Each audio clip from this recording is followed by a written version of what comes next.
to get those. We do have some news coming now from the Middle East. An Israeli airstrikes overnight have killed 15 people in southern Gaza, including 10 members of the Baraka family, according to local officials. Gaza's civil defence reported the attack targeted homes in Bani Sahila near Khan Yunis.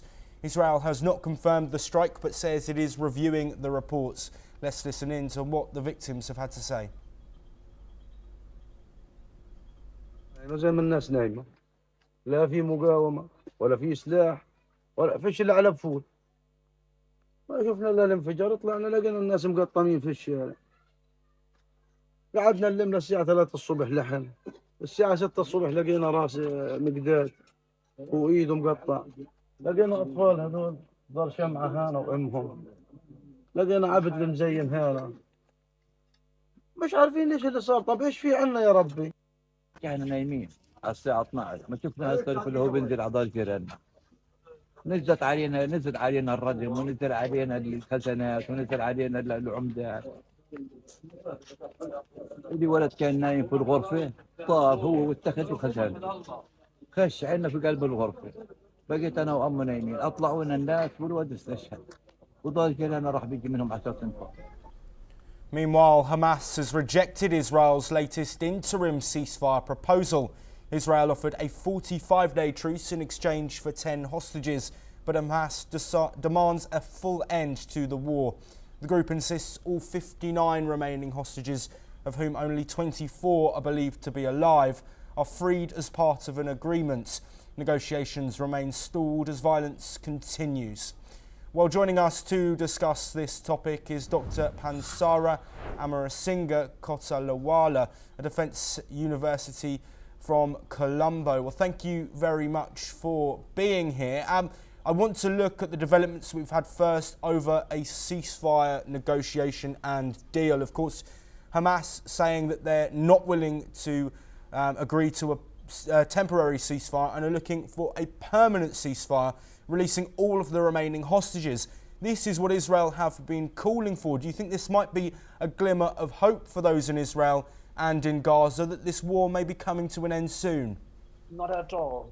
It is quite conspicuous that this war will not come to a sooner end, as the situation remains rather bleak, because we need to understand the rationale behind the proposal coming from the Hamas, who is looking for a permanent ceasefire. And moreover, more than that, they have demanded from Israel to give them a permanent ceasefire, complete military withdrawal, which is highly unlikely by all means, because if you look at the past developments within Israel and also outside Israel, the Israeli military has not been in favor of the idea of a ceasefire, first and foremost.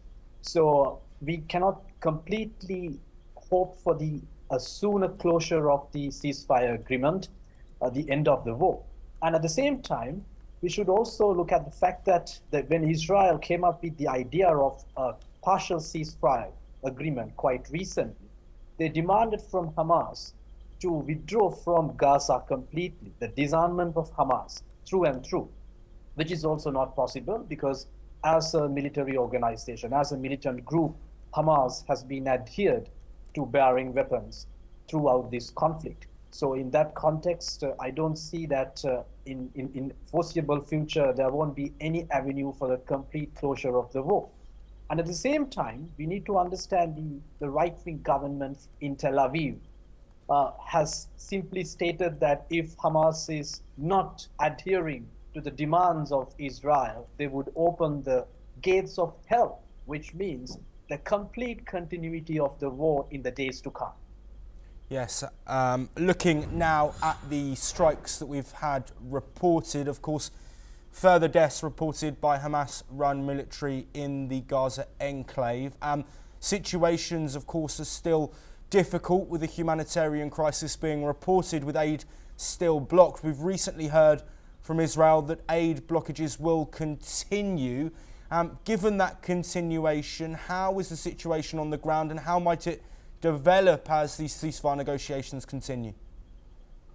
Precisely, it was on the 2nd of March that Israel came up with the complete blockade, which prevented the aid from air and land to Gaza.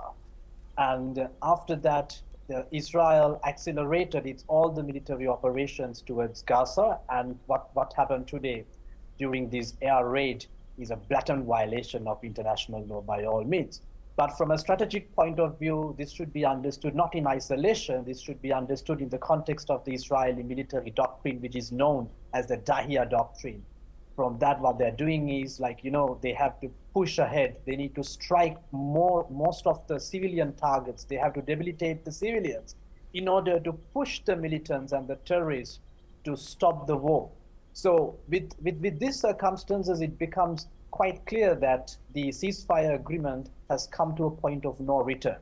In particular, Israel has a very strong ally from the Washington, D.C., who is completely different from the predecessor of the White House, the Joe Biden. The current president, Donald Trump, seems to be an ardent, the vocal supporter of the military efforts of the Benjamin Netanyahu. So in that context, all in all, what I can see is that we will not be able to see a fully fledged, the revival of the ceasefire agreement in the days to come. That is the bitter truth which we need to accept. Dr. Amarasinghe, to bring an end to this discussion, I want to look at the trust with Hamas. Obviously, when the ceasefire deal was agreed, there were certain delays, according to Israel, regarding hostage releases. Some didn't go ahead as planned. Do you think that Hamas can be trusted by Israel, even if something is agreed on the release of these hostages dead and alive? I think quite recently the pro-Israeli strategist Dr. Edward Luttwak commented on the status of Hamas, saying that it is quite ridiculous to rely on Hamas completely, because what Edward Luttwak argued was the fact that Hamas has never been a reliable organization throughout its history, because even when it comes to the ceasefire agreement, what Hamas expects from Israel is a complete withdrawal. On the contrary, what Israel expects is the release of all the hostages. And at the moment, 24 of them are presumed to be alive. So, and from that 24, still the Israeli intelligence have no clue about their whereabouts. So it's a matter of the trust. From Israeli, they're looking for the return of their hostages back to Israel. From the Hamas point of view, they simply want to put a closure to all the Israeli military endeavors in Gaza territory. So it's kind of a paradoxical situation. All in all, what we can see is that neither Hamas nor Tel Aviv seriously want to end the war. So it is likely to see the further escalation of the military endeavors led by the Israeli army. Dr. Punsara Amarasinghe, thank you very much for joining us. That is all that we have time for, but we will continue to bring you more of the latest breaking news from across the world.